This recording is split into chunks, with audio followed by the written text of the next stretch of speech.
আমি 18তে আহত হয়েছিলাম, কিন্তু 24-এ আন্দোলনটা করতে হবে এবং আমার 5টা ভাইকে শহীদ হইতে হবে, তারপর আমি ঘরে ফিরে যাব, এটা হতে পারে না। আমরা সুনিশ্চিতভাবে ওনাকে বলে দিচ্ছি, সুনির্দিষ্টভাবে বলে দিচ্ছি, আমাদের দাবিটা যৌক্তিক, আমরা সংস্কার চাই, আমরা বাতিলের কথা কখনো বলেছিলাম না।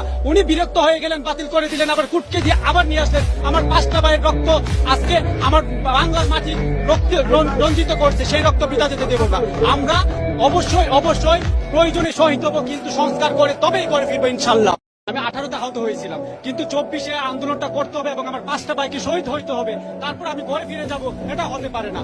আমরা সুনিশ্চিতভাবে ওনাকে বলে দিচ্ছি, সুনির্দিষ্টভাবে বলে দিচ্ছি, আমাদের দাবিটা যৌক্তিক, আমরা সংস্কার চাই, আমরা বাতিলের কথা কখনো বলেছিলাম না। উনি বিরক্ত হয়ে গেলেন, বাতিল করে দিলেন, আবার কুটকে দিয়ে আবার নিয়ে আসলেন। আমার 5টা ভাইয়ের রক্ত আজকে আমার বাংলার মাটি রক্তে রঞ্জিত করছে, সেই রক্ত বৃথা যেতে দেব না।